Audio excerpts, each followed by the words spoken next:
rejoint bien sûr comme chaque vendredi dans quelques instants. Je vous le disais, l'invité de Christophe Barbier, c'est le journaliste Patrice Duhamel. Mais sans plus tarder, elle est avec nous, elle est magnifiquement belle. C'est Myriam Barouk. Bonjour Myriam. Bonjour Ilana, vous allez bien?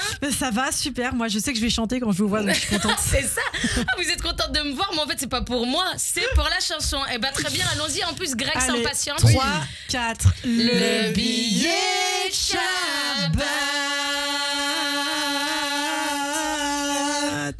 J'entends Nélou dans ma tête qui dit non, Ilana, il fallait couper la note avant. Allez, alors, depuis quelques temps, je voudrais vous parler de ça aujourd'hui. Et Ilana, moi, depuis quelques temps, j'ai pris une aide à domicile. Une femme de ménage.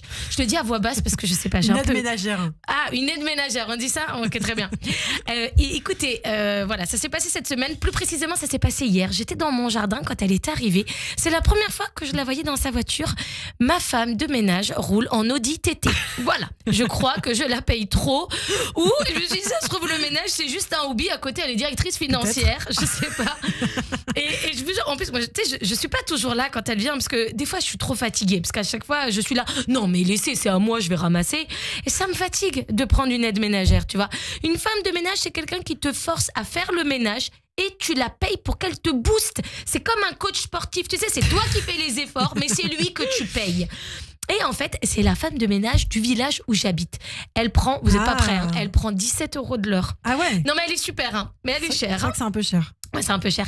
Et en fait, j'ai réalisé, elle s'est mise au prix du marché. Parce qu'il y a des maisons à 1 million à côté de chez moi. J'habite dans un village rural bourgeois. Ça veut dire, il y a des vaches, mais leur étable, elle coûte plus cher que ma maison. D'accord? Vraiment, il y a des maisons incroyables autour de moi. Avant, j'étais la riche dans ma tour à Créteil. Là, je suis la pauvre de Varennes.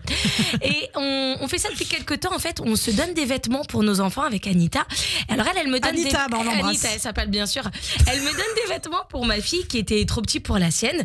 Et en fait, on a échangé nos vêtements. Et elle, la marque de ses vêtements, c'était du Zara, petit bateau, Jacadi. Et je sais pas si vous connaissez les prix des vêtements enfants Zara, mais c'est cher, vraiment, chers auditeurs, vraiment, c'est très très cher. Ouais. La première fois que j'ai été au rayon enfants Zara, je me suis dit, est-ce que l'enfant a vraiment besoin d'un t-shirt?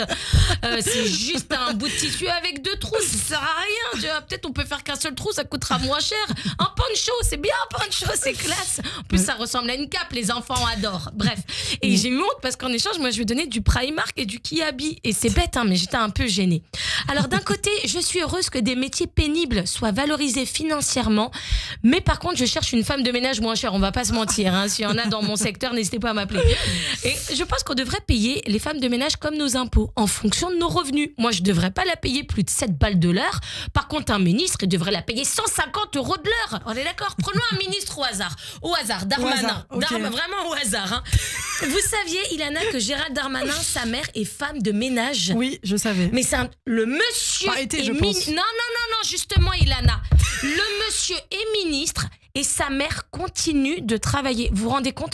Alors qu'il a les moyens. Un ministre, ça gagne quoi? À peu près 10 K par mois. En plus, il a cumulé les indemnités avec le cumul des mandats, ce qui est interdit par la loi. Mais bon, c'est pas la première loi qui viole.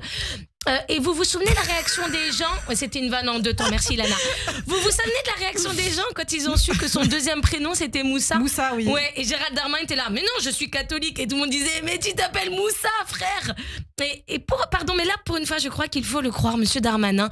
Un Moussa, il met la daronne à l'abri. Là, c'est un vrai Gérald. Hein. Mais un Moussa peut être catholique, c'est vrai. Hein. Ouais, mais ça va pas dans ma vanne, donc on s'en fout, laissez tomber. Et on a un dicton chez nous qui dit, chez nous et chez vous aussi, Lana, je crois qu'on fait partie de la même team. Absolument. On dit, regarde comment un homme, il traite sa mère, il traitera sa femme de la même façon.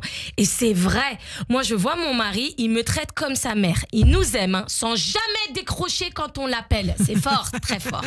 Mes discussions WhatsApp avec lui, c'est moi qui parle et lui, il me répond par 2 traits verts. Tout le temps. Des années de messages où il me laisse en vue. Je sais pas si vous vous rendez compte, mon mari me ghoste. Heureusement que je sais où il habite, sinon j'aurais jamais de réponse. Il me voit, hein, c'est tout, il me voit tous les jours, mais il me parle pas. Je lui ai dit, bon, réponds au moins à un message. Et il m'a dit, mais lesquels? Il y en a tellement. Je lui ai dit, j'en sais rien, prends-en un au hasard de 2023 et réponds. Je me sentirais prise en considération. Vous savez ce qu'il a fait, Ilana? Il a pris un de mes messages où je lui disais, je t'aime. Il m'a écrit, tu veux que je réponde quoi? Il n'y a pas de question. Et il a enchaîné avec un autre message où je lui disais à quelle heure tu rentres en 2021. Il m'a répondu vers 12h. Il est drôle, il est plus drôle que moi, alors que c'est pas son métier. Je suis amoureuse de lui, vraiment. De ouf. Et je vous avais dit, Lana, que j'aime plus mon mari aujourd'hui. C'est bientôt la fin. Elle me fait un signe. C'est la fin. Bon bah bref, ma femme de ménage roule en Audi TT. Et vous savez, juste pour conclure, je l'imagine mettre ses gants de conduite quand elle a enlevé ses gants MAPA. Allez, merci de m'avoir écouté. Beaucoup et on embrasse Anita, bien sûr. Et tout de suite, l'invité de Christophe Barbier, Patrice Duhamel, journaliste.